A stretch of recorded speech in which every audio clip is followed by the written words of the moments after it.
Chapter 1861, Imperial Prince Huo is Tunet. Nama Jiang Chen telah mencapai bahkan faksi yang paling terpinggirkan, apalagi yang cukup kuat seperti Rejuvenation Isles. Mereka tidak mengerti tentang politik dari 10 negara ilahi. Justru sebaliknya, mereka membayar banyak perhatian karena mereka selalu ingin menjadi faksi tingkat kedua.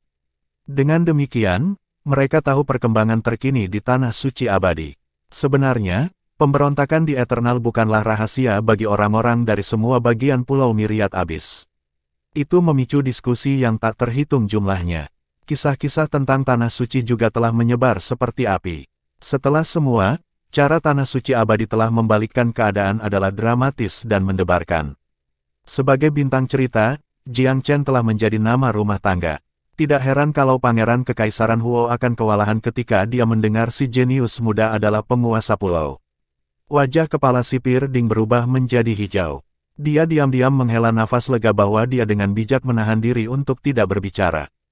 Jika dia bentrok dengan pria itu dan mendobrak masuk ke pulau di tengah kepanikan saat ini, sekarang tidak ada lagi yang tersisa baginya untuk dimakamkan. Sementara itu, wajah Pangeran Kekaisaran Huo pucat. Dia berjuang untuk menemukan kata-kata untuk menebus komentar sebelumnya. Setelah jeda yang lama, ia mengambil napas dalam-dalam dan mengangkat salut tangan. Apakah maksud kamu Tuan Muda yang terkenal Jiang Chen dari Tanah Suci Abadi? Apa yang kamu pikirkan? Apakah ada orang lain yang berani menggunakan namanya? Lu Ce mendengus gembira. Itu katarsis untuk melihat reaksi hati-hati Pangeran Kekaisaran. Pangeran Kekaisaran Huo bergidik. Dia dan rekan-rekan pembudidayanya berbaris ke Pulau Winterdraw dengan ganas dan mendapatkan formasi untuk merebut kembali tanah itu. Namun, semua akan kehabisan tubuhnya saat dia mendengar nama Jiang Chen. Mereka menyerang pulau itu. Mereka akan segera tergencet seperti belalang yang mencoba menghentikan kereta. Jiang Chen telah menghancurkan rumah Xiao Abadi, yang peremajaan bahkan tidak bisa cukup dekat untuk menyenangkan. Namun, keluarga perkasa dengan mudah hancur di tangan Jiang Chen. Tidak mungkin Rejuvenation mencapai level itu. Karena itu, bahkan seseorang yang sombong seperti Pangeran Kekaisaran Huo tidak berani memprovokasi Jiang Chen. Dia tahu Winterdraw tidak bisa lagi berhubungan dengan peremajaan. Dia menangkupkan tangannya. Aku selalu mengagumi Sir Jiang Chen. Aku dengan senang hati akan membiarkan dia mengambil alih Winterdraw Island. Teman aku, bolehkah aku meminta pertemuan tatap muka dengan tuan kamu? Merupakan kehormatan bagi aku dan bawahan aku yang rendah hati untuk menyaksikan anugerah dan pesona jenius muda dari Eternal. Petik 2. Itu adalah kesimpulan yang salah bahwa Winterdraw benar-benar keluar dari tangan mereka, tetapi Pangeran Kekaisaran masih menginginkan konfirmasi. Jika penguasa pulau itu memang Jiang Chen, yang peremajaan tidak mampu menyinggung, itu tidak akan memalukan bagi Pangeran Kekaisaran untuk kehilangan. Lu Ce menatap Jiang Chen dengan pandangan yang bertentangan. Jiang Chen menggelengkan kepalanya dengan dingin. Winterdraw Island dan Rejuvenation Isles telah meninggalkannya dengan terlalu banyak kenangan buruk. Dia tidak tertarik untuk memenuhi permintaan Pangeran Kekaisaran. Pangeran Kekaisaran Huo, tuanku sedang tidak ingin membawa pengunjung, kata Lu Ce lemah. Kamu harus menyimpan pengetahuan ini untuk dirimu sendiri. Pangeran Kekaisaran ragu-ragu. Jika Jiang Chen tidak muncul, peremajaan akan diejek karena takut hilang hanya dengan menyebutkan namanya. Haruskah dia, atau tidakkah dia harus pergi? Bagaimana jika pria itu melakukan tipuan? Bagaimana jika dia mengarang Jiang Chen dan yang lainnya? Pangeran Kekaisaran Huo kemudian akan menjadi bahan tertawaan karena melarikan diri dari penipu. Reputasinya tidak akan pernah pulih. Jiang Chen tidak peduli apa yang diinginkan Pangeran Kekaisaran. Dia melambaikan tangan. Kamu menanganinya. Aku tidak tertarik pada siapapun dari peremajaan. Petik 2. Yan Wanjun menghela nafas dengan lembut. Biarkan aku membereskannya. Lu Ce santai ketika tetua yang dihormati itu menawarkan diri. Orang tua itu bisa mewakili Jiang Chen. Semua orang tahu Yan Wanjun dekat dengan Jiang Chen, karena cucu lelaki tua itu adalah mitra Dao Jiang Chen. Pangeran Kekaisaran Huo, tuanku tidak tertarik bertemu denganmu, tetapi seorang senior yang dihormati dapat bertukar beberapa kata denganmu. Senior ini dulunya adalah tokoh terkemuka di Eternal Divine Nation. Dia adalah mantan sesepuh terhormat dari rumah Yan Wanjun. Petik 2. Yan Wanjun sangat dihormati di Jianghu. Kemuliaan masa lalunya bukan berita bagi orang-orang dari peremajaan. Bagaimanapun, Ada kurang dari 100 faksi tingkat pertama di 10 negara ilahi, dan House Yan adalah salah satunya. Yan Wanjun telah menjadi tetua terhormat rumah itu sejak lama. Bahkan sang patriark tidak mengungguli dia dalam hal usia atau pengalaman. Keturunan Yan Wanjun juga menjadi topik hangat di Myriad Abyss. Pangeran Kekaisaran Huo tahu satu atau dua hal tentang dia. Yan Wanjun telah memiliki kehadiran yang kuat yang dikembangkan dari zamannya sebagai tetua terhormat dari faksi tingkat pertama. Dia melayang di udara dan menggelegar, semua formasi dan pembatasan di pulau itu telah dihancurkan. Sir Jiang Chen berupaya keras untuk memulihkannya dan menjadikannya lebih baik. Pulau itu sekarang telah dicap sebagai miliknya. Pembagian wilayah di Myriad Abyss selalu berubah. Winterdraw dulunya milik kamu, tetapi sekarang Jiang Chen. Ini adalah sesuatu yang tidak ada yang bisa diubah. Petik 2. Orang-orang dari peremajaan menyerah begitu Yan Wanjun muncul. Mereka bertanya-tanya apakah mereka ditipu oleh penipu, tetapi spekulasi telah terbukti salah. Pangeran Kekaisaran Huo tahu tentang hubungan Yan Wanjun dan Jiang Chen. Dia tidak lagi meragukan identitas penguasa pulau itu. Tetua Wanjun, permintaan maaf aku untuk setiap pelanggaran yang mungkin aku sebabkan, dia segera menjadi lambang kesopanan. Yan Wanjun tersenyum. Tidak perlu berbasa-basi. Tuan Jiang Chen tidak peduli akan hal itu. Pulau ini adalah miliknya sekarang. Kembali ke pulau kamu dan jangan pernah mengganggunya lagi. Sir Jiang Chen dengan penuh belas kasihan telah memaafkan kamu atas perilaku ceroboh kamu, tetapi jika kamu melakukan sesuatu yang bodoh lagi, kamu akan berakhir seperti pemberontak di negara-negara bela diri abadi dan bela diri. Petik 2. Itu lebih efektif daripada ancaman apapun. Chapter 1862, Departure. Di Pulau Myriad Abyss, senioritas penting. Meskipun Yan Wanjun telah melihat hari yang lebih baik, Pangeran Kekaisaran Huo dan Kepulauan Peremajaan tidak dapat menganggapnya enteng karena itu. Selain itu, kenaikan meteorik Jiang Chen telah mendorong lelaki tua itu kembali menonjol. Efek samping semacam itu benar-benar tidak dapat dihindari. Di depan Yan Wanjun, Pangeran Kekaisaran tidak bisa mengambil sikap garis keras. Kepala pengawas Ding mengirimkan, Yang Mulia, Pulau Winterdraw sudah hilang. Kami tidak bisa mengubahnya. Sir Jiang Chen ini berhasil mengubah gelombang perang di Eternal Divine Nation, kemudian menampilkan kinerja yang sama mengagumkannya di Martial Divine Nation. Peremajaan tidak bisa membuat marah orang seperti itu. Aku pikir kita harus berhenti mengejar masalah ini. Mari kita berdamai daripada menarik masalah bagi bangsa kita. Petik 2. Pangeran Kekaisaran Huo tidak mempertimbangkan saran sipir sebelumnya, tetapi dia perlu melakukannya sekarang. Setelah beberapa lama, dia tertawa masam sebelum menyatakan, jika Sir Jiang Chen telah mengambil alih tempat ini, peremajaan merasa terhormat dengan kehadiran kamu. Kami bersedia menyerahkan semua klaim di sini. Tetap saja, aku punya permintaan kecil yang ingin aku buat. Petik 2. Apa itu? Sebagai seorang tetua, Yan Wanjun jauh lebih ramah daripada Jiang Chen. Karena Pangeran Kekaisaran Huo mengakui hal itu, dia tidak menemukan alasan untuk menekan pria lain. Apakah peremajaan telah melepaskan Winterdraw atau Jiang Chen telah mengambilnya? Pulau itu memiliki pemilik yang berbeda mulai sekarang. Kepulauan Peremajaan tidak akan lagi memiliki suara dalam urusannya. Jika Sir Jiang Chen memutuskan untuk menetap di sini, kita akan menjadi tetangga mulai sekarang. Peremajaan akan sangat menghargai jika Tuan Muda bisa merawat kami jika ada kesempatan. Kami sangat menikmati kehadirannya. Petik 2. Apa yang dimaksud pangeran itu tidak sulit untuk dipahami. Siapapun pasti menginginkan bantuan dari tetangga yang kuat. Ini adalah permintaan untuk memeluk paha Jiang Chen. Oh, aku tidak berpikir itu akan menjadi masalah. Yan Wanjun tersenyum tipis. Tuan Jiang hampir tidak cukup dingin untuk menolak permintaan yang masuk akal. Aku harus menyebutkan bahwa yang tidak masuk akal akan disambut dengan sikap yang baik. Petik 2. Pangeran Kekaisaran Huo dengan ketakutan menegaskan hal ini. Baiklah, aktivitas berlebihan kamu di sini telah membuat Sir Jiang Chen sudah tidak senang. Kamu boleh pergi. Yan Wanjun melambaikan tangan. Pangeran Kekaisaran mengangguk tanpa henti. Ya, aku akan segera pergi. Kami telah mengganggu kultivasi Sir Jiang. Petik 2. Dia memberi isyarat kepada orang-orang peremajaan, yang semuanya secara kolektif menghela nafas lega sebelum melarikan diri dari tempat kejadian secepat mungkin. Setelah menemukan identitas Jiang Chen, mereka bahkan tidak pernah membayangkan menentangnya. Itu hampir mustahil. Ketika sampai pada pilihan antara cara mudah dan sulit, yang terakhir pada dasarnya adalah bunuh diri.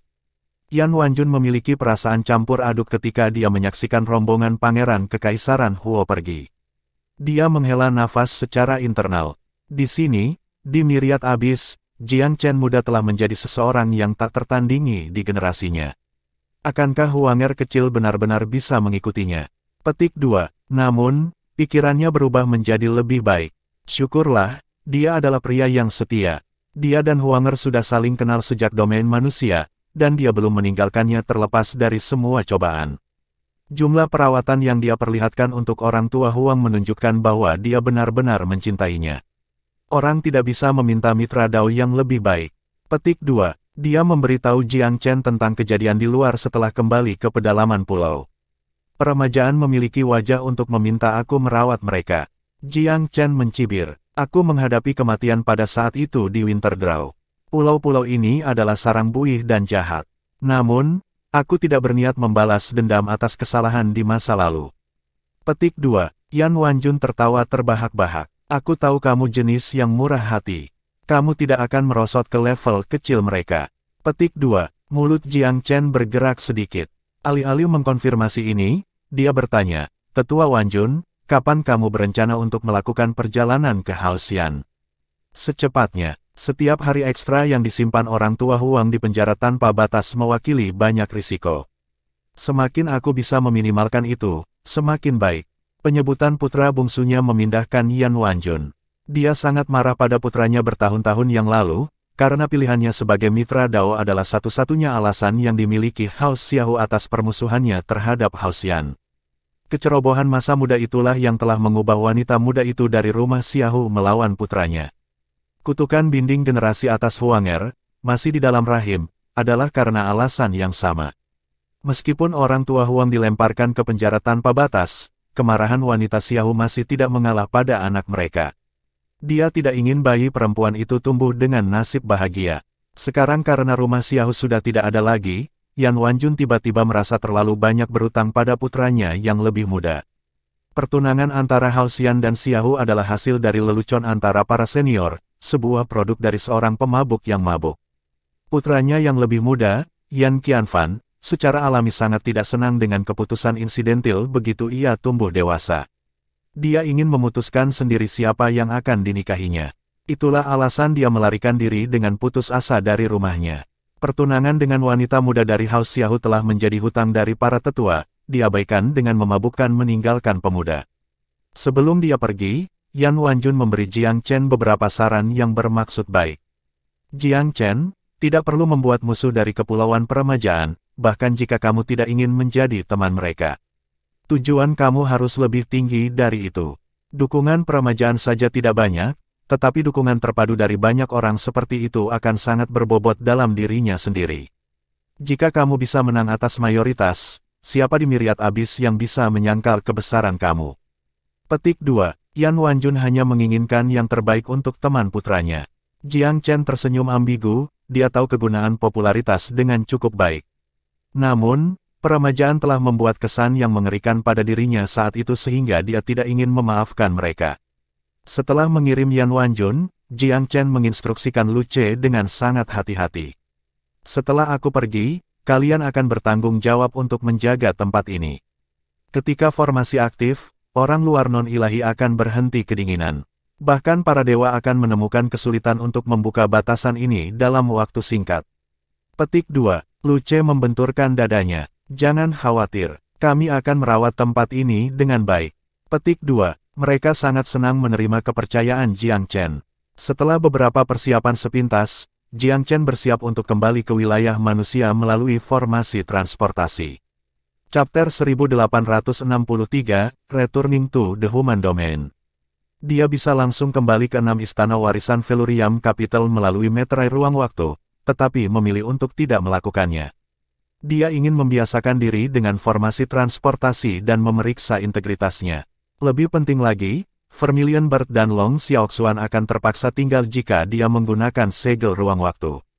6 istana warisan tidak mengizinkan bentuk kehidupan yang bukan pemegang segel untuk masuk, kecuali beberapa metode rahasia diterapkan pada mereka yang mirip dengan yang ada pada golem primordial. Tidak perlu membuat rencana berbelit-belit seperti itu hanya untuk bepergian.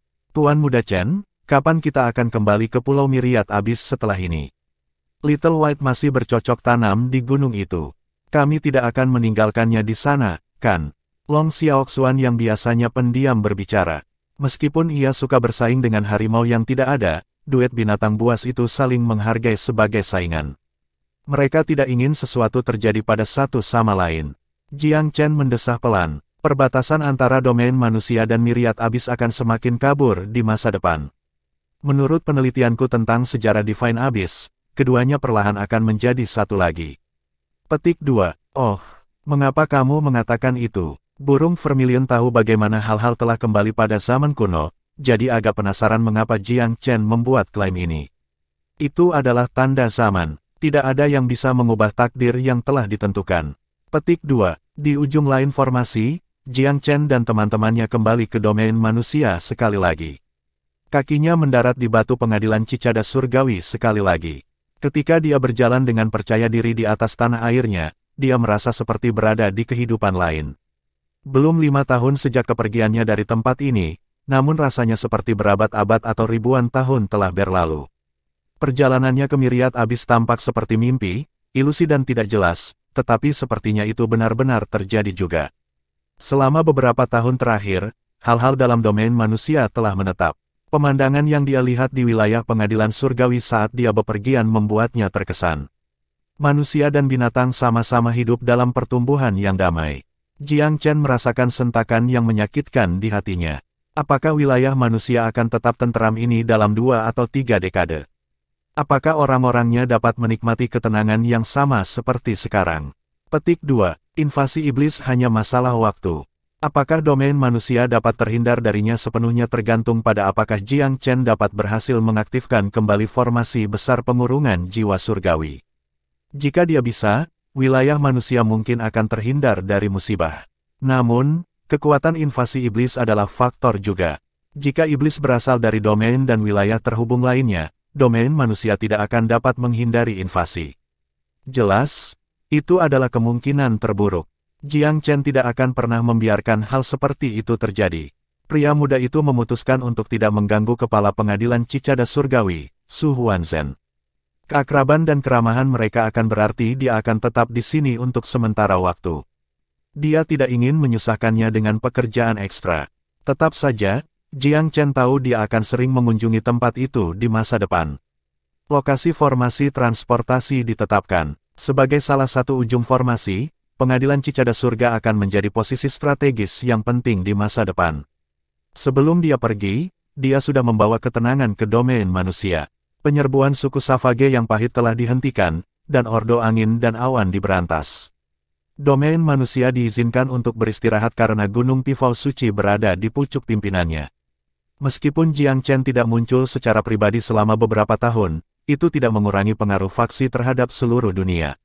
Hal pertama yang dia lakukan adalah memberitahu Huanger, dan Fei, dan putrinya bahwa dia sudah kembali. Huang dan Lingbier telah kembali ke domain manusia selangkah di depannya. Yang pertama sudah bersikap seperti nyonya muda Gunung Pifau Suci. Di departemen ini, dan Fei anehnya toleran. Bahkan, dia tampaknya melepaskan otoritasnya sendiri dalam masalah ini. Setelah mengalami begitu banyak hal, ujung-ujung tajam di sifatnya sebagian besar telah luntur. Selain itu, dia tahu bahwa Huang dan Jiang Chen adalah mitra yang benar-benar berbagi satu cinta. Dia sangat mencintai Jiang Chen, tetapi hanya berakhir dengannya secara kebetulan. Putrinya adalah jembatan yang memungkinkannya terhubung dengannya. Karena itu, dia selalu merasa agak bersalah terhadap Huanger. Jiang Chen diam-diam kembali ke Gunung Merak Suci tanpa mengkhawatirkan siapapun. Hanya keluarganya yang menyambutnya. Dia bersatu kembali dengan orang-orang paling penting dalam hidupnya sekali lagi. Tentu saja, sahabat dan teman terdekatnya juga tahu tentang kemunculannya kembali. Para saudari Ling, misalnya, ayah mereka Ling Su sangat gembira saat Ling Bier kembali ke wilayah manusia, karena dia merasa bersalah atas kepergiannya. Dia percaya bahwa itu adalah kegagalan tanggung jawabnya dalam peran sebagai ayah yang telah membawanya pergi daripadanya. Dengan demikian, kemunculan Ling Bi yang tiba-tiba kembali ke kehidupannya membuatnya sangat bersemangat. Ling Hui sangat gembira menemukan kembali saudara perempuannya juga. Langkah besar yang dilakukan Ling Bier dalam kultivasi membuat ayah dan saudara perempuannya heran. Dia jauh lebih kuat dari kepala istana dan Qi dulu, kembali di Regal Pil Palace. Dan Qi sendiri juga terkejut. Istana Pil Regal masih dibangun kembali. Meskipun bangunan itu sendiri lengkap dan diperbaiki, ia menginginkan bakat. Banyak dari para jenius aslinya telah mati, dan meskipun telah diambil pada yang baru, sedikit yang layak untuk meneruskan warisannya. Mu Gaoqi dan Shen Trivire adalah 2, dan Ling Huier menambahkan setengah ke nomor itu. Sekarang Ling Bier sudah kembali dan lebih kuat dari sebelumnya, kepala istana dan Qi hampir tergoda untuk menyerahkan posisinya padanya. Namun, Ling Bier tidak tertarik. Dia hanya peduli pada keluarganya, sekte, dan warisannya. Dia merahasiakan keterlibatan Jiang Chen. Bukannya dia punya sesuatu yang buruk untuk dikatakan tentang dia, tetapi dia percaya dia memiliki tugas kerahasiaan. Bahkan jika eksploitasinya menyebar ke seluruh negeri di masa depan, dia tidak akan menjadi orang yang melakukannya. Kembalinya dia memperkuat dan memperkuat Regal Pil Palace sekaligus. Dalam domain manusia, itu hampir menjadi faksi kelas 1. Chapter 1864, The Attitude of an Empyrean Cultivator. Tentu saja, semua orang tahu munculnya Istana Regal Pil berhubungan dengan Gunung Tifau Suci. Itu telah bangkit kembali sepenuhnya dengan meminjam kekuatan fraksi yang lebih besar, serta status Jiang Chen di sana sebagai Tuan Muda. Setelah Jiang Chen kembali ke Gunung Merak Suci, dia menemukan bahwa wilayah manusia jauh lebih tenang daripada yang dia bayangkan. Kekhawatiran terbesarnya di Myriad Abyss adalah pecahnya invasi iblis. Dia tidak akan bisa berbuat apa-apa, mengingat jaraknya yang dihilangkan. Terima kasih surga untuk ketenangan yang luar biasa dari wilayah manusia. Bahkan kritik dari rakyat jelata telah mereda. Setelah berurusan dengan Pilvire City, suku Savage Embut, dan Ordo Angin dan Awan, ancaman utama terhadap perdamaian telah dieliminasi. Ada sejumlah ahli Empyrean yang disembunyikan dari sisa domain, yang telah dikunjungi Jiang Chen sebelum perjalanannya. Manfaat dan hadiah yang dia berikan kepada mereka memiliki efek yang cukup besar. Dia telah memberi mereka jalan menuju kenaikan besar untuk meyakinkan mereka tentang kebenaran dan akhlaknya. Dia ingin mereka lebih merasakan kewajiban terhadap wilayah manusia dan mengakui nilainya. Para ahli pertapa ini dengan bijak datang ke Gunung Tifau Suci untuk bertemu Jiang Chen setelah mendengar kepulangannya. Pemuda itu benar-benar berbeda dari ketika dia pergi. Dia hanya seorang kaisar besar saat itu. Setelah melewati badai Myriad Abyss, dia tumbuh menjadi kekuatan utamanya. Setelah tak terhitung banyaknya pakar Empyrean yang ia saksikan di Myriad Abyss, segelintir dalam domain manusia agak memucat dibandingkan. Itu tidak berarti bahwa mereka harus diremehkan. Jalan menuju kenaikan besar telah banyak membantu para pakar domain manusia ini, dan Jiang Chen ingin menyatukan mereka di bawah satu spanduk. Meskipun dia ingin tinggal sedikit lebih lama dengan keluarganya, dia perlu menghargai waktu dan kartu ucapan dari para raja ini. Dia telah bertarung jauh lebih kuat daripada mereka di Myriad Abyss, tetapi mereka bagaimanapun juga mewakili kekuatan puncak domain manusia. Karena karunia-karunia Jiang Chen di masa lalu dan kemampuan menampilkan, para ahli ini menunjukkan rasa hormat yang besar kepada Raja Muda Velurium. Lama tidak bertemu, Tuan Muda Jiang Chen. Kamu kelihatannya jauh lebih kuat daripada kamu dulu. Old Crane adalah orang terkemuka di antara para ahli Empyrean domain manusia ini, dengan mata yang lebih tajam daripada kebanyakan. Dia langsung melihat perbedaan drastis dalam aura Jiang Chen dibandingkan dengan tahun-tahun sebelumnya. Liu Yuan dan Zhu Yun tumbuh cukup dekat dengan Old Crane saat ini, menjadi asistennya yang berdedikasi. Kata-kata pria tua itu menggelitik minat mereka. Mereka meneliti Jiang Chen dengan cermat. Alih-alih membual tentang kekuatan yang baru ditemukannya, Jiang Chen tersenyum tipis sebagai jawaban. Kedamaian yang dinikmati dunia ini adalah semua berkat bantuan kamu, rekan-rekan Taois. Sepertinya kamu mendapat manfaat dari mempelajari Way to Grand Ascension. Petik 2. Jika tidak, itu akan mempertanyakan kemampuan mereka untuk melakukan banyak hal. Apalagi yang bisa kita lakukan, Tuan Muda Jiang Chen. Kami menerima permintaan kamu. Sekarang setelah kamu kembali, kami orang-orang tua dapat menghembuskan napas lega. Petik 2. Jiang Chen tidak begitu optimis. Old Crane, dia tersenyum masam. Apakah menurutmu ini zaman damai telah tiba untuk wilayah manusia? Aku sudah berpikir apakah aku harus pensiun. Aku masih punya sedikit api tersisa di dalam diriku, tapi... Jiang Chen terkekeh. Itu akan menjadi kerugian yang luar biasa bagi wilayah manusia jika kamu pensiun kembali ke kesunyian, Old Crane. Plus, kamu tahu begitu banyak tentang dunia Empyrean dan poin budidaya yang lebih baik. Tidakkah kamu pikir itu memalukan bagi kamu untuk membuang semua itu? Di zaman pertikaian yang akan datang, semua orang berusaha keras untuk mengungkapkan kekuatan mereka. Kamu memiliki banyak hal untuk disandarkan daripada kebanyakan.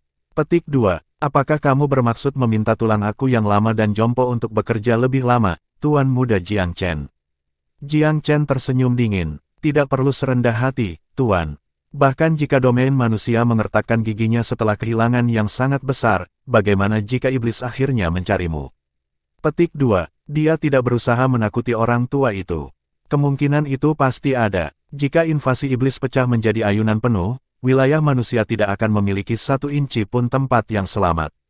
Jika iblis tahu bahwa ahli Empire pertapa seperti Old Crane ada, dia akan menjadi prioritas utama mereka. Bahkan, mereka mungkin ingin mengkonsumsi tubuhnya dengan semangat mereka. Iblis tidak terlalu peduli dengan konsekuensi dengan perilaku sembrono mereka. Dengan demikian, Old Crane tidak mungkin hidup diam lama. Orang tua itu memikirkan hal ini sejenak sebelum melirik Jiang Chen sambil berpikir. Pria muda itu mengangkat bahu dengan acuh tak acuh. Tampilan dari Old Crane tidak mendapat banyak tanggapan darinya. Dia bukan yang ada di persimpangan jalan di sini. Sebaliknya, dia tidak suka memaksa orang melakukan sesuatu. Tiba-tiba, Old Crane terkekeh. Kamu telah mengilhami dan mendorong aku untuk memahami dan sedikit peduli tentang kehidupan fana, Tuan Muda Jiang Chen. Aku kira aku tidak bisa mengabaikan penderitaan rakyat biasa. Jika aku melakukannya, aku akan terlalu malu untuk menghadapi leluhur aku. Petik 2. Memang, akan ada penderitaan besar dalam kebangkitan iblis. Kami para pertapa ahli harus melakukan sesuatu tentang itu, ya. Petik 2. Tuan Muda Jiang Chen telah berkorban begitu banyak atas nama domain manusia. Bagaimana kita bisa menyeretnya ke bawah dengan tindakan kita? Petik 2. Sentimen Old Crane juga digemakan oleh para ahli Empyrean lainnya.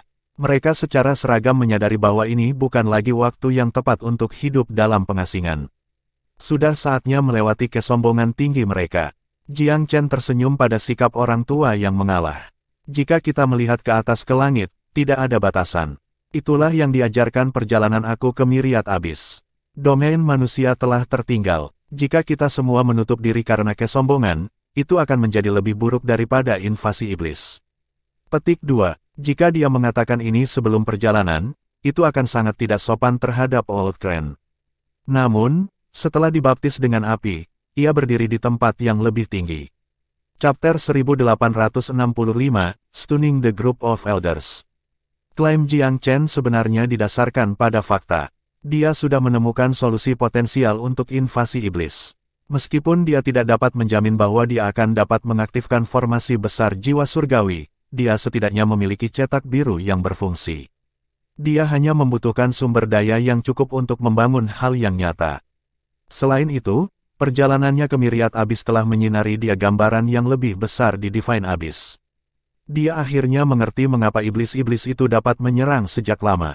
Jika penyimpangan sumbu surgawi tidak diperbaiki dan koordinat Divine Abyss tetap terbuka, semakin banyak pembudidaya Offworld akan menemukan tempat ini dan dengan demikian membahayakannya. Karena itu, kemungkinan besar iblis-iblis itu hanyalah permulaan.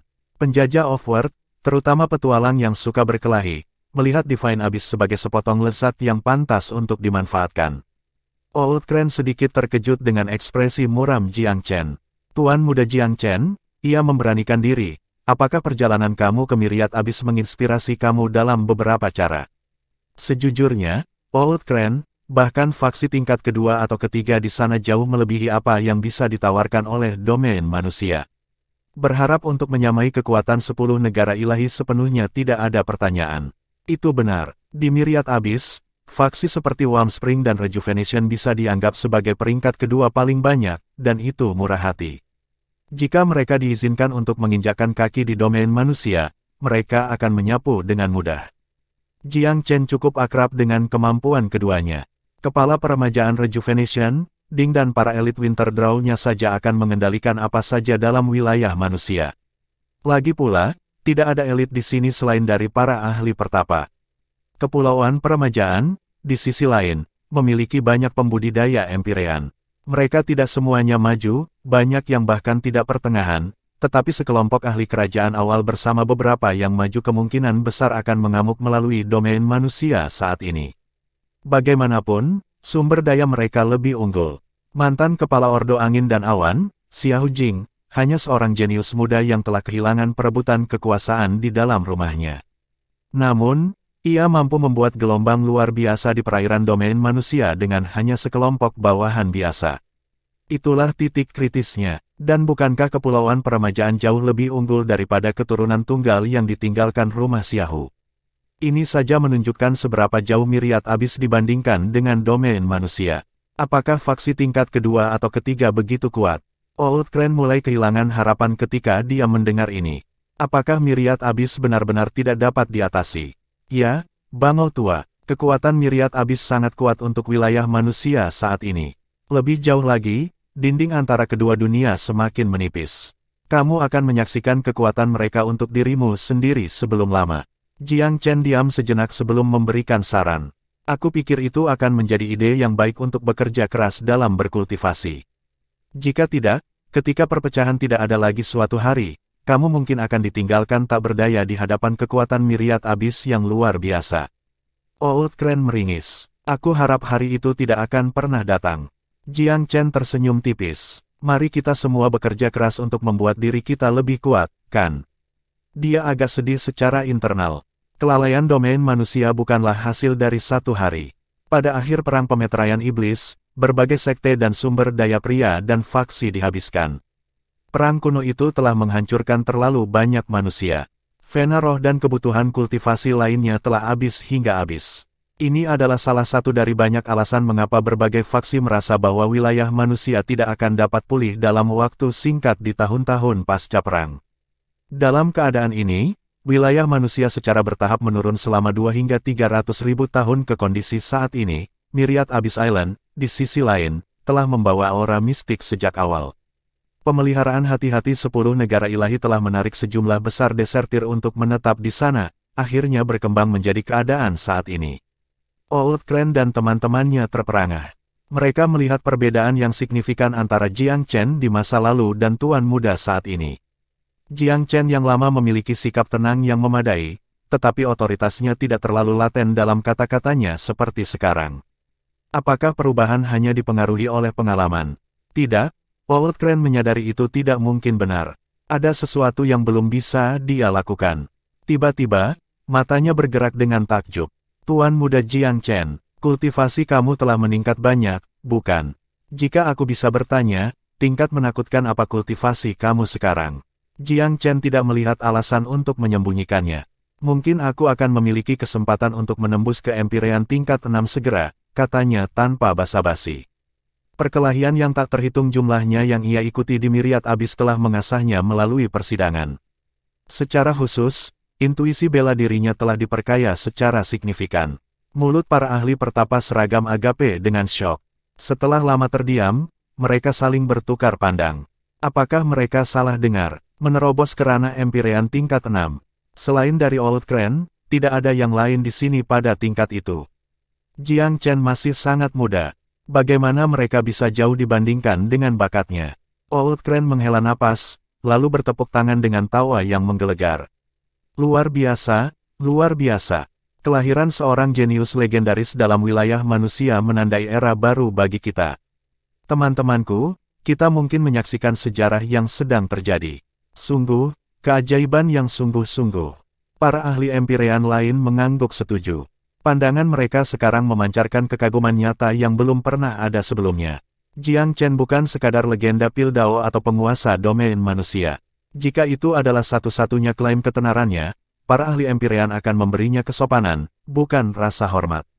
Tidak, mereka memuja dia sekarang karena keduanya terhormat dan berbakat. Otoritas tidak cukup dengan sendirinya, kekuatan menghancurkan jauh lebih meyakinkan. Chapter 1866, Summoning the Heroes. Sebelum Jiang Chen pergi ke Myriad Abyss, dia sejajar dengan para ahli Empirean di bidang manusia.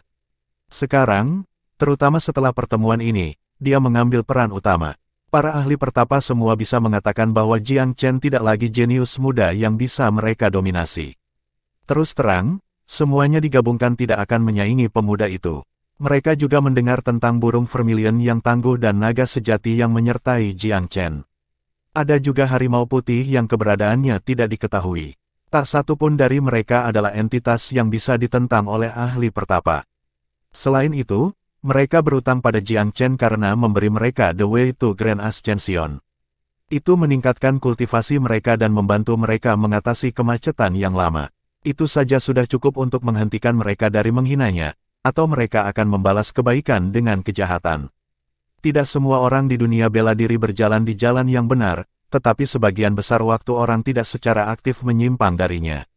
Setelah para ahli Empyrean pergi, Jiang Chen memanggil Cloud Soar Monarch, yang telah membela Gunung Pifau Suci. Cloud Soar Monarch telah naik ke Kaisar Agung. Sebelum Jiang Chen meninggalkan Myriad Abyss, dia membuat pengaturan yang diperlukan, termasuk meninggalkan banyak Kaisar Ascension dan pil supremasi Kaisar. Di dunia bela diri, sumber daya adalah kunci kesuksesan.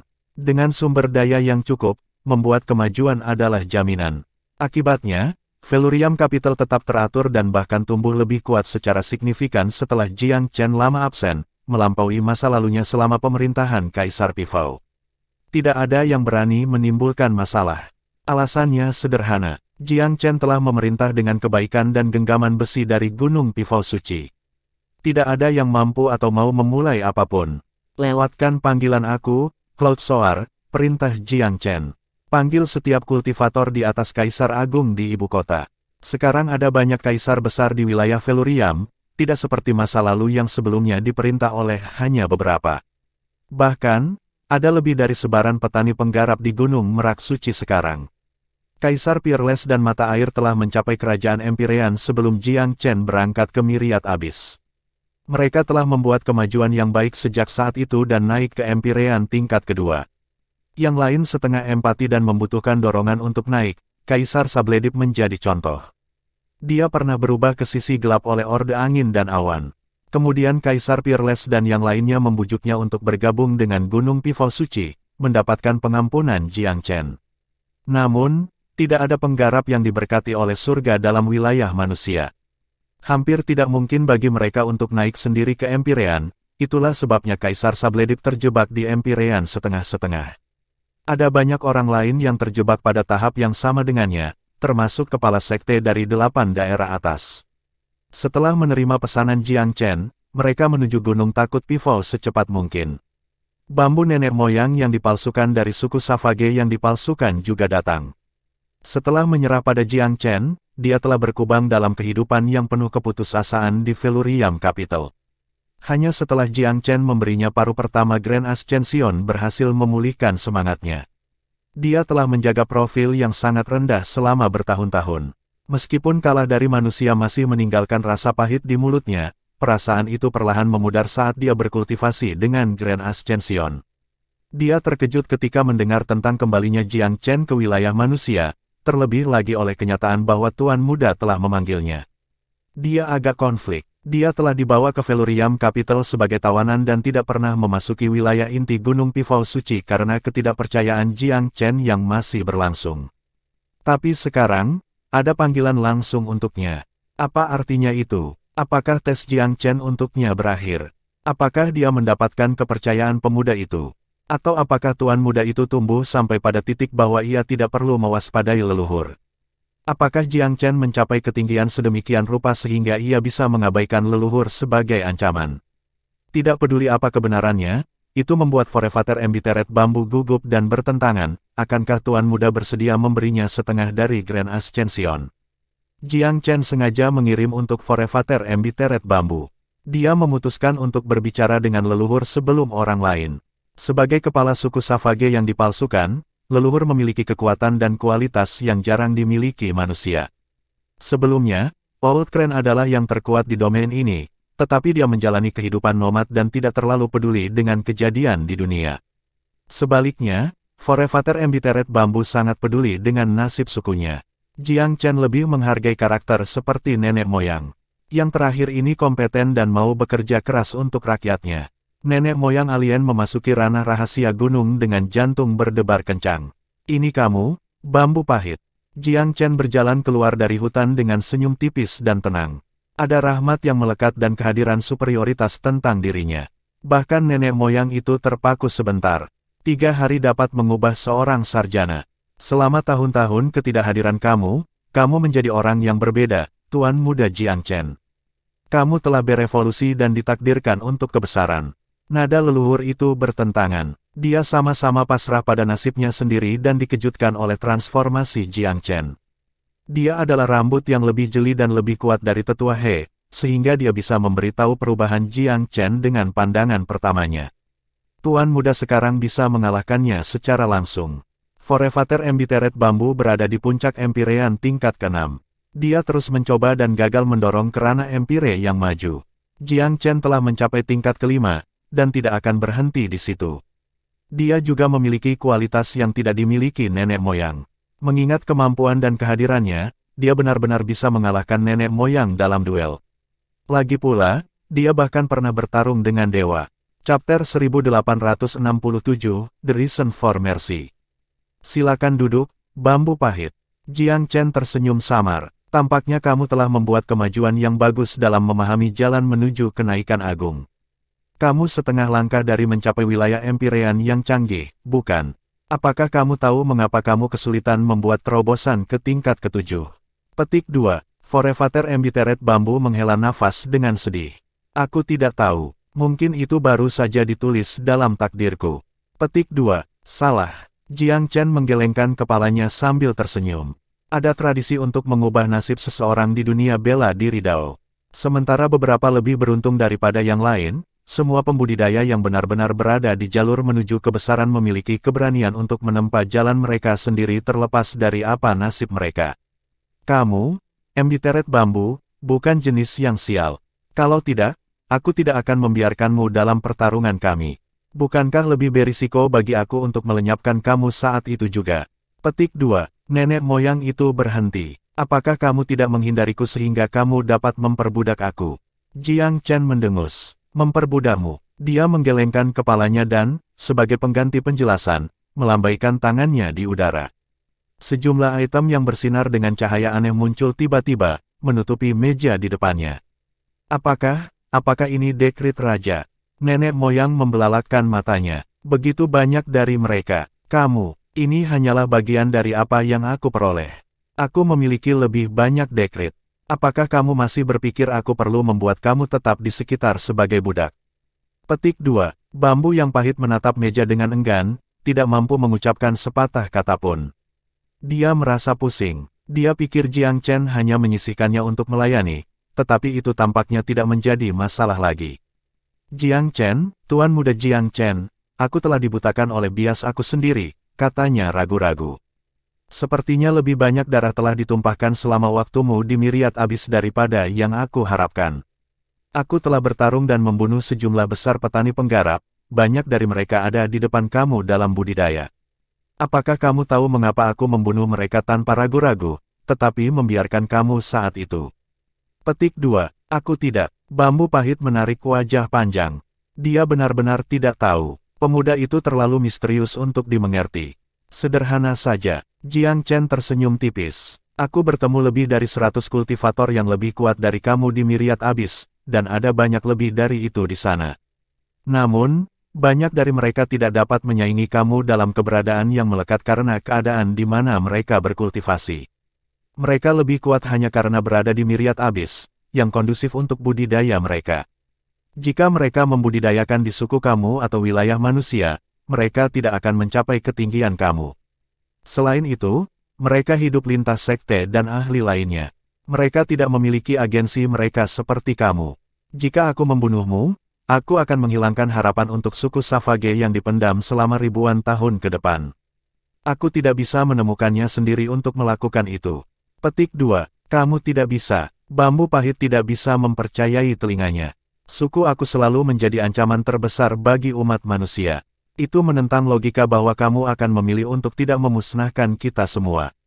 Petik 2. Jiang Chen tersenyum malas. Dia tidak sesederhana senior-senior umat manusia lainnya. Kelas berat lainnya dalam wilayah manusia mungkin percaya bahwa suku Savage yang dipendam harus disingkirkan saat mereka berada pada posisi paling rentan, tetapi Jiang Chen tidak setuju. Umat manusia bukanlah satu-satunya pertimbangannya.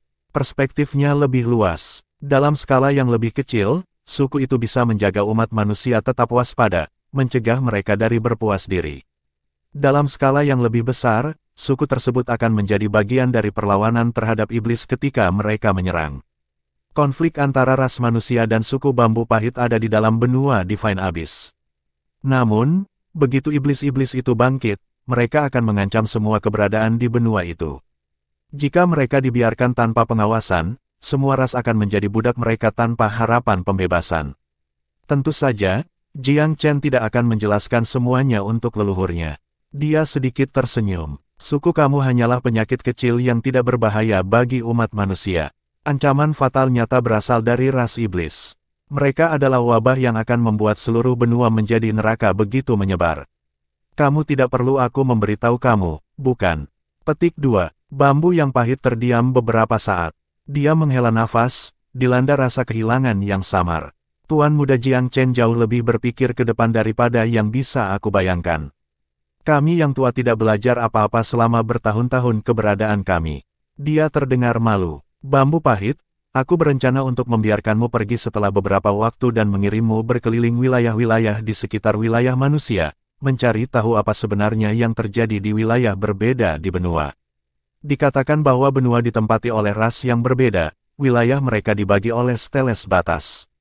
Aku ingin kamu tahu skala pasti dari benua itu. Petik 2. Bambu yang pahit tersenyum masam. Prasasti batas telah membagi benua sejak awal waktu. Aku juga tidak tahu seberapa besar itu. Namun, steles telah tumbuh tidak stabil dalam beberapa tahun terakhir. Mungkin memang benar bahwa benua itu akan menghadapi titik balik yang penting. Petik 2. Ketidakstabilan yang meningkat dari prasasti menandakan perang yang akan datang. Jiang Chen menghela nafas lembut dan menatap leluhur. Aku hanya ingin tahu apakah aku bisa mempercayaimu. Kenapa repot-repot bertanya? Bambu pahit tertawa sedih. Hidupku ada di tanganmu. Apakah kamu belum tahu jawabannya? Petik 2. Itu hanya berarti aku bisa mengancammu dengan kematian.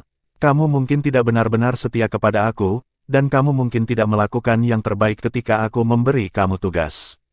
Petik 2. Jadi apa? Tanya leluhur itu dengan dingin. Sekali lagi, jika kamu membuat keputusan yang cerdas, aku akan memberimu lebih dari yang kamu harapkan.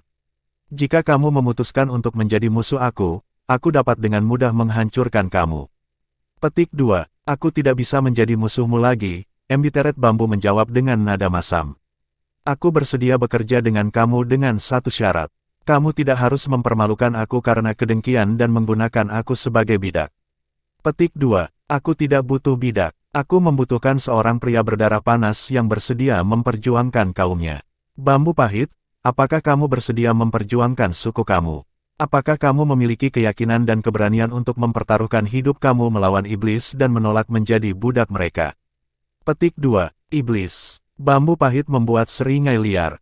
Iblis mungkin tangguh, tapi satu hal yang tidak dimiliki oleh suku liar cukai adalah kemauan untuk bertarung. Selama aku hidup, iblis-iblis itu tidak akan pernah memperbudak bangsaku. Petik 2. Chapter 1868, Obvious Improvement. Ada resolusi baja dalam nada Forevater Embiteret Bambu. Melalui itu, Jiang Chen mendengar ketulusannya. Sekarang, kamu mengerti mengapa aku tidak membunuhmu. Pemuda itu tertawa dengan tepuk tangan. Mengatakan ini, dia meletakkan slip giok dan botol pil di atas meja. Slip giok berisi bagian terakhir dari jalan menuju kenaikan besar. Pil di dalam botol adalah pil kenaikan mahkota. Ini akan memberi kamu level gratis di ranah Empyrean. Aku melihat bahwa kamu tidak jauh dari Empyrean tingkat ke-7, jadi kamu tidak perlu langsung menggunakannya. Kamu bisa menunggu sampai setelah terobosan kamu ke Empyrean tingkat lanjut. Petik 2. Tidak perlu menguraikan manfaat pil Crowning Empyrean. Forevater Embiteret Bambu tidak memiliki respons yang masuk akal terhadap hadiah Jiang Chen. Dia tidak membayangkan kedermawanan luar biasa seperti itu dalam mimpinya yang paling liar. Pria muda itu menemukan sikap tak berdaya orang biadab itu sedikit menghibur. Tidak ada yang bisa tetap tenang sebelum hadiah yang menarik. Jangan puas, Bambu pahit. Aku memberikan kamu hal-hal ini, tetapi aku memiliki banyak metode untuk membawanya kembali dengan bunga. Sudah aku katakan bahwa aku tidak setelah perbudakan kamu. Aku berharap bahwa suatu hari, ketika iblis menyerang, akan ada kelompok lain yang bersedia menyatakan perang terhadap mereka. Apakah kamu memiliki keberanian itu?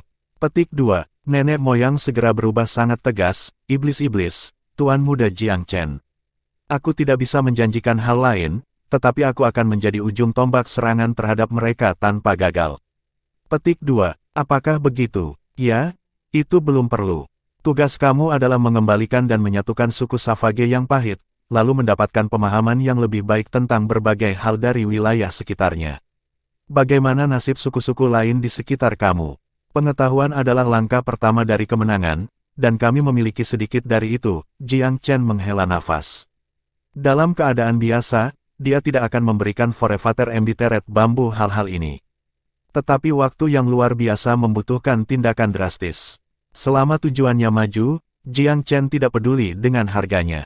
Dia bisa menurunkan Embedded Bambu, tetapi dia ingin ahli tua itu bekerja dengan sepenuh hati untuknya. Nenek moyang itu jelas lebih mampu daripada seseorang seperti Old Crane. Bambu yang pahit tidak memiliki Old Crane dan kelicikan kawan-kawan. Orang-orang yang terlalu menghitung ditakdirkan untuk goyah. Tidak ada ketegasan untuk ditemukan dalam tindakan mereka. Menginap di Velurium untuk saat ini, bambu pahit. Aku ingin kamu tampil. Meskipun Gunung Merak Suci saat ini berkuasa di domain manusia, mungkin ada faksi di 8 daerah atas yang tidak memahami tren zaman. Aku ingin memanfaatkan dukungan kamu untuk menjaga mereka tetap sejalan. Mereka harus menyingkirkan kecenderungan egois mereka dalam situasi sulit yang dialami manusia. Kalau tidak, mereka memiliki lebih dari cukup kemampuan untuk menjadi kerugian ketika wabah terjadi. Petik 2. Jiang Chen tidak pernah percaya 8 wilayah atas mampu melawan iblis. Iblis adalah makhluk yang sangat kuat, dan faksi tidak memiliki apapun yang dapat melawan mereka. Bahkan, dia jauh lebih khawatir tentang potensi pengkhianatan karena keinginan yang lemah. Mereka mungkin bergabung dengan iblis-iblis dan menjadi boneka yang rela, atau lebih buruk, mengambil garis keturunan iblis. Bagaimanapun, dia tidak ingin melihat pengkhianat ras.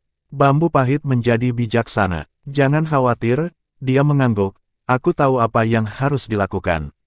Baik, kamu bisa pergi sekarang. Tunggu panggilan aku. Petik 2. Nenek moyang biadab itu benar-benar dimenangkan oleh campuran paksaan dan kemauan Jiang Chen.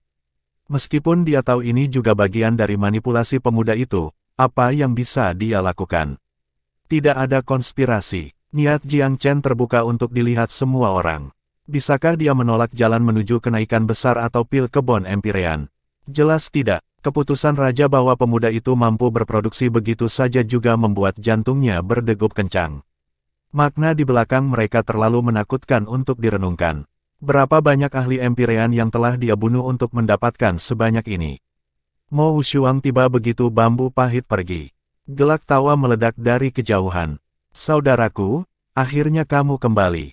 Aku merindukanmu. Pria itu dalam suasana hati yang baik setelah menembus ke tingkat Empyrean tingkat kedua. Dia telah berkultivasi dengan penuh semangat beberapa tahun terakhir ini, jauh lebih rajin daripada sebelumnya. Mata air bersamanya, seorang kaisar yang hebat tidak lagi, tetapi seorang ahli empiris tingkat kedua juga. Saudara-saudara Jiao dekat di belakang. Mereka tidak setinggi Mo Wushuang dan Jing Zhonghui, Empyrean tingkat pertama, tepatnya. Mereka belum mendapatkan tetes darah Kunpeng, tetapi sebagai gantinya keputusan raja. Penyulingan kata dekrit sudah cukup untuk memungkinkan mereka menerobos ke kerajaan Empyrean, meskipun dengan keterbatasan yang signifikan. Namun, bakat dan posisi mantan saudara Jiao membuat mereka cukup senang berada di tempat mereka hari ini. Mereka tahu mereka tidak mungkin bisa dibandingkan dengan Peerless dan Wellspring. Di antara 6 raksasa pembudidaya berkeliaran di masa lampau, bahkan Sabledip hanyalah setengah langkah kerajaan Empyrean. Perbandingan itu saja memuaskan saudara-saudara tanpa akhir. Terlepas dari apa prospek masa depan Sabledip, setidaknya mereka jauh lebih baik sekarang. Lebih penting lagi, status mereka di dunia adalah potongan di atas kaisar besar berkeliaran lainnya juga. Jiang Chen merasakan gelombang keakraban ketika dia melihat semua wajah tua di sekitarnya. Kakak Mo, kakak Jingzong, Jiao Yun, Jiao Feng. Sepertinya tidak ada dari kamu yang malas selama bertahun-tahun kami berpisah. Bagus sekali, bagus sekali. Dia senang dengan kemajuan mereka. Keempat pria merasakan perubahan drastis yang terjadi pada tuan muda mereka segera setelah mereka masuk. Mo Shuang selalu yang paling dekat dengan Jiang Chen, dan akibatnya paling nyaman dengan berbicara dengannya. Saudara, matanya mengamati Jiang Chen dengan cepat. Kakak iparmu sudah memberitahuku semua tentang betapa berbedanya dirimu ketika kamu kembali. Kami telah mencoba menebak pada tingkat apa kultivasi kamu telah mencapai. Sepertinya matanya lebih tajam dari mataku. Petik 2. Oh, apa yang dia katakan? Jiang Chen ingat bahwa mitra Dao Mo Shuang adalah Nyonya Yun. Yah, dia mengatakan bahwa mungkin kultivasimu akan melebihi milikku. Mo Shuang menghela nafas dengan malu. Beberapa orang mengatakan bahwa wanita cenderung bodoh, tetapi tampaknya aku yang bodoh hari ini. Jiang Chen tersenyum kecut. Kalau begitu, apa dugaanmu, kakakmu? Aku kira kamu akan mencapai kerajaan Empyrean, tapi dia berkata kamu mungkin sudah sampai di pertengahan Empyrean. Dia benar, bukan? Petik 2, Chapter 1869, The Incredible Sir Ji-san. Secara alami, Nyonya Yun jauh kurang cakap dalam bela diri Dao daripada Mo Shuang, tapi itulah mengapa dia bisa membuat prediksi berani seperti itu bebas dari pengekangan logika. Mo Shuang mengakar semua spekulasi dalam logika, yang membatasi imajinasinya. Akibatnya, ia tidak pernah meramalkan bahwa kultivasi Jiang Chen akan berkembang begitu cepat, naik dari kaisar besar ke kaisar menengah hanya dalam beberapa tahun. Tampaknya sama sekali tidak masuk akal, tetapi tidak ada yang mustahil ketika sampai pada Jiang Chen. Jiang Chen menyebut Mo Shuang saudaranya, yang menunjukkan penghargaannya pada pria itu. Mo Shuang bisa diandalkan seperti Forevater Embittered Bambu. Itulah sebabnya dia selalu bermurah hati dengan Mo Shuang, memprioritaskan ahli setiap kali dia memiliki sesuatu yang baik untuk dibagikan. Itu tidak berubah. Grand Ascension dan Pil Empyrean Crowning tentu saja diberikan kepada Mo Shuang. Selain itu, Jiang Chen juga memberinya 5 dekrit Empyrean, 2 diantaranya merupakan dekrit Empyrean menengah untuk penggunaan di masa depan.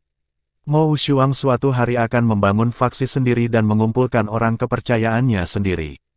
Keputusan raja akan menjadi alat terbaik untuk memenangkan orang. Sebagai perbandingan, mata air dan saudara Jiao dari Met Huai tidak menerima dekrit raja, tetapi Jiang Chen tidak akan membiarkan mereka mengetahuinya.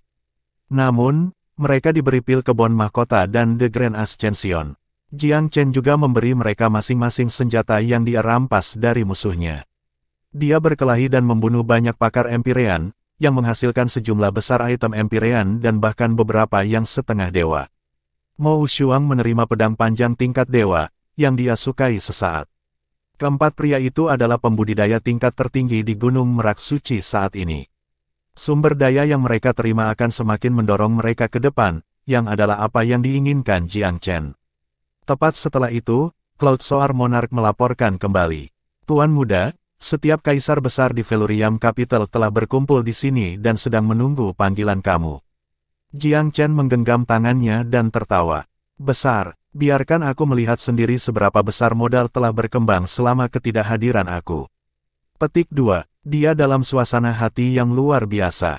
Seperti yang diharapkan, banyak kaisar besar telah muncul, berjumlah lebih dari beberapa ratus.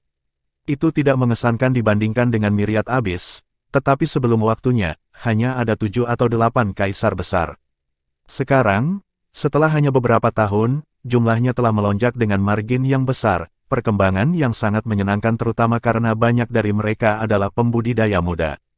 Itu berarti bahwa modal memang tumbuh secara kualitatif lebih kuat di bawah pemerintahannya. Para kultivator yang lebih tua seperti Kaisar Melingkar Naga dan Void telah mencapai setengah langkah Empyrean seperti Kaisar Sabledip, yang menjelaskan seberapa baik lingkungan budidaya yang telah diciptakan Jiang Chen untuk mereka. Para pemuda dari masing-masing faksi utama juga meningkat, yang senang dilihat Jiang Chen. Dia sangat senang bahwa Tuan Muda Ji-san telah muncul lagi dengan kultivasi yang mendekati puncak Kaisar Agung, segera menyusul dengan Coiling Dragon. Dia adalah langkah dari naik ke Empyrean. Bahkan lebih baik, dia kemungkinan akan membuat terobosan sendiri tanpa bantuan dari luar. Esensi darah naga telah merangsang garis keturunan naga sejati Ji-san, yang membantu memulihkan memori warisannya dan merangsang karakteristik leluhur untuk mewujud dalam dirinya. Garis keturunan naganya telah tumbuh secara signifikan lebih kuat. Aku tidak salah menilai kamu, Brother Ji. Kamu memang kebanggaan keturunan naga sejati. Aku percaya kamu akan menjadi bintang yang bersinar dalam domain manusia suatu hari nanti.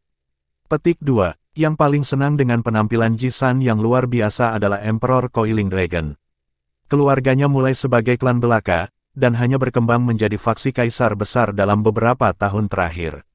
Beberapa faksi di Felurium Capital masih tidak setuju dengan faksi Coiling Dragon, berpikir mereka setara dengan faksi kaisar besar lainnya hanya karena perlakuan menguntungkan Jiang Chen. Mereka percaya bahwa klan berutang semua keberhasilannya kepada nasib baik dan sangat cemburu. Namun, sejak Ji-san kembali dari perjalanannya, ia telah membuktikan dirinya ke seluruh ibu kota dengan budidaya dan karakternya. Bahkan mereka yang cemburu harus mengakui bahwa pemuda itu berada di jalur menuju kesuksesan besar. Orang harus dinilai dengan mata baru setelah periode perubahan. Tidak dapat disangkal bahwa Ji-san telah mendapatkan tempatnya di bawah pusat perhatian. Ji-san sangat senang dipuji oleh Jiang Chen.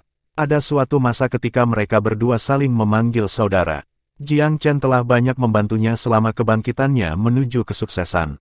Tuan Muda Chen, hal terbaik yang pernah terjadi pada aku adalah kamu, kata Ji-san penuh semangat. Kami dulu saling memanggil saudara, tetapi kamu lebih seperti tuan bagi aku. Ji-san tidak akan terus memanggil saudara Jiang Chen. Ada jarak yang terlalu lebar antara status mereka sekarang. Bahkan Kaisar Coiling Dragon menyebut dirinya bawahan Jiang Chen. Meskipun Ji-san biasanya mengabaikan formalitas, dia akan berbicara dengan Jiang Chen dengan rasa hormat ketika para ahli yang kuat seperti Coiling Dragon tunduk pada Jiang Chen. Tuan Muda hanya akan menarik ketidaksetujuan jika dia berbicara dengan Jiang Chen seolah mereka setara. Jiang Chen bisa membaca pikiran Ji-san dari ekspresinya yang bersemangat. Dia tersenyum dan menepuk bahu Ji-san. Terus bekerja dengan baik. Kamu belum mencapai batas kamu. Jangan pernah merasa puas diri. Ingat, garis keturunan naga sejati adalah salah satu garis keturunan paling kuat di dunia. Petik 2. Sebagai teman lama Jiang Chen, Ji-san tentu saja akan menerima bagian sumber dayanya juga, tetapi ini belum waktunya untuk memberikan hadiah. Jiang Chen menepuk pundaknya lagi dan mereka berjabat tangan. Gerakan sederhana itu sudah cukup untuk membuat faksi lain iri. Jiang Chen memperlakukan Ji-san lebih baik daripada dia melakukan semuanya. Chapter 1870, A Blow to the Head. Coiling Dragon sangat puas dengan melihat salam Jiang Chen dan mendorong Ji-san sendirian. Felurium Capital memiliki banyak faksi kaisar yang hebat, tetapi Coiling Dragon adalah satu-satunya yang menerima perhatian khusus. Tuan Muda telah memilih untuk berkomunikasi dengan Ji-san sebelum orang lain. Persaudaraan dan ikatan terbentuk melalui tebal dan tipis terbayar. Klan Coiling Dragon telah berubah dari klan yang gagal menjadi faksi yang dipimpin oleh seorang kaisar besar. Lebih jauh, garis keturunan dan ingatan leluhur mereka memberi mereka potensi luar biasa. Bagi mereka, langit adalah batasnya. Faksi Kaisar Petalplak merasakan yang terburuk tentang posisinya saat ini. Petalplak sendiri agak kesal dan menyesal. Sekali waktu, ia lebih rendah dari Kaisar Pifau, hampir saingan Kaisar Sura. Sayangnya, kepribadian dan karakternya memengaruhi nilainya di mata Jiang Chen. Karena dia tidak ingin membuat marah salah satu pihak, Jiang Chen akhirnya meninggalkannya. Sekarang, situasi di Felurium sangat berbeda. Beberapa orang, termasuk Mo Xuang, telah mencapai kerajaan Empirean. Sementara itu, beberapa faksi lain yang pernah berada di bawahnya sedang dalam proses mengalahkannya. Dibandingkan dengan mereka, faksi Petalplak menjadi semakin tidak terlihat dari hari ke hari. Tapi apalagi yang bisa dia lakukan? Felurium Capital jauh lebih kuat daripada di masa lalu, tidak dapat disangkal lagi. Jika Kaisar Pifau ingin melihat Felurium Capital sekarang, dia akan sama-sama takjub dengan perubahan itu. Jiang Chen memandang sekeliling pada semua wajah di sekitarnya, senyum terlihat di wajahnya. Kamu sudah bekerja keras beberapa tahun terakhir ini, tuan-tuan. Aku melihat peningkatan nyata pada banyak dari kamu. Namun, jumlah kemajuan ini tidak cukup. Petik 2, tidak cukup. Semua orang terkejut akan hal ini. Kamu pasti bertanya-tanya mengapa aku mengatakan itu meskipun kekuatan kamu meningkat. Suara Jiang Chen bahkan, aku tidak bisa berbicara secara terbuka tentang hal ini sebelumnya, tetapi kita berada pada titik di mana aku harus melakukannya, terlepas dari konsekuensinya. Bukti dari seluruh penjuru menunjukkan bahwa iblis-iblis yang terlepas dari rantai kuno mereka hanyalah masalah waktu. Jika ras Divine Abyss dipersatukan dalam upaya perang melawan mereka, kita akan mempertahankan peluang bagus untuk menang. Sayangnya, batas-batas dibangun setelah perang pemeteraian iblis kuno demi kelestarian diri semua orang, yang membatasi pembauran berbagai ras. Sebagai konsekuensi yang jelas, kekuatan Divine Abyss secara keseluruhan telah menurun sejak saat itu. Aku tidak bisa mengerti mengapa kebodohan ini dibiarkan bertahan begitu lama. Bayangkan, teman-teman aku, jika invasi iblis terjadi 1 dekade dari sekarang, bagaimana wilayah manusia akan mempertahankan diri? Petik 2. Jiang Chen tidak pernah secara terbuka berbicara tentang iblis sebelumnya. Yang paling ia lakukan adalah menyebut mereka secara sepintas lalu. Sekarang, dia bermaksud membunyikan alarm. Waktu melawan mereka, Tuan Muda Jiang Chen, apakah benar-benar mustahil untuk menghentikan invasi iblis? Seseorang tidak bisa menolak bertanya. Iya nih, aku percaya itu tidak bisa dihindari. Terlebih lagi, tidak mungkin bagi kita dalam wilayah manusia untuk meningkatkan diri kita sendiri sampai taraf yang dapat kita lawan mereka. Nada bicara Jiang Chen sangat tegas. Mustahil, semua orang merasakan darah mereka dingin. Ketakutan yang tak terlukiskan memenuhi hati mereka. Pria muda itu meringankan suasana ketika dia melihat wajah para pendengarnya yang pucat. Tentu saja, itu tidak berarti kita hanya bisa menunggu kematian kita. Aku melakukan perjalanan beberapa tahun yang lalu. Banyak yang tidak tahu kemana aku pergi, tetapi aku tidak melihat alasan untuk menyembunyikannya. Ya, aku pergi ke Pulau Myriad Abyss. Di samping iblis, bahkan Myriad Abyss lebih kuat daripada domain manusia 10 kali lipat. Jika Myriad Abyss berdiri melawan iblis sendirian, itu akan perlu beberapa kali lebih kuat. Petik 2. Ini adalah perbandingan yang sangat mudah dan mendalam. Tidak ada yang menemukan nama Pulau Myriad Abyss, tidak dikenal.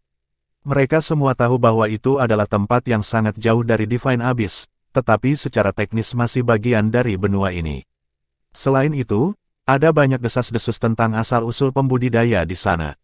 Yang paling populer adalah para desertir dari perang pemeteraian iblis kuno yang menjarah sebagian besar sumber daya dan buku-buku tebal yang bisa mereka temukan, mencuri kekayaan domain manusia. Namun, ini adalah pertama kalinya mereka mendengar sesuatu yang faktual tentang tempat itu. Sebelum Jiang Chen, Pulau Myriad Abyss benar-benar tidak dikenal untuk domain manusia. Satu-satunya hal yang harus dilanggar adalah legenda dan rumor. Ada banyak versi cerita tentang Myriad Abyss. Aku punya satu hal untuk dikatakan, bagaimanapun. Asal-usul mereka yang tinggal di sana hampir tidak tercela seperti yang kamu bayangkan. Meskipun sebagian besar memang diturunkan dari desertir, penguasanya sebenarnya adalah pembela heroik keselamatan Divine Abyss Kontinen. Petik 2. Jiang Chen mendesah pelan. Jelas, dia memiliki perasaan yang kuat tentang kesalahpahaman seputar pengorbanan dan kontribusi 10 negara ilahi. Dia menyukai Divine Abyss Kontinen jauh lebih banyak sekarang. Meskipun tempat ini tidak sekuat pesawat surgawi yang pernah ia tinggali, upaya para pria dan wanita bangsawan yang bertarung demi tanah air mereka memang terhormat. Kekuatan bukanlah karakteristik yang diperlukan untuk kekaguman. Tuan Muda Jiang Chen, Coiling Dragon tiba-tiba berbicara, Myriad Abyss selalu menjadi tempat yang sangat misterius. Kamu pasti telah melihat beberapa pemandangan baru yang menakjubkan di perjalanan kamu. Mengapa tidak berbagi dengan kami seberapa kuat para ahli di sana? Petik 2. Seberapa kuat para ahli? Jiang Chen mendesah pelan. Yang terkuat dapat menyapu bersih domain manusia sendiri. Apa? Oleh mereka sendiri. Melawan seluruh domain manusia. Bagaimana bisa? Apakah mereka dewa? Kalau begitu, semua orang kagum dengan wahyu ini. Iya itu mereka. Dewa? Dalam bentuk jamak. Jiang Chen tersenyum tipis. Ke-10 tanah suci dilindungi oleh dewa. Selain itu, banyak faksi kelas 1 di negara-negara, House Xiahou, misalnya, memiliki hal yang sama. Ini adalah yang bisa dihitung. Ilahi terpencil tidak termasuk dalam penghitungan. Myriad Abyss Island jelas memiliki bagian dewa yang adil secara umum. Tempat-tempat yang dikunjungi Jiang Chen dalam perjalanannya di sana sangat sedikit dan jauh. Meski begitu, mereka meninggalkan kesan yang sangat kuat padanya. Domain manusia tidak bisa dibandingkan. Dewa, sepotong informasi ini adalah pukulan bagi kepala para pembudidaya di wilayah manusia.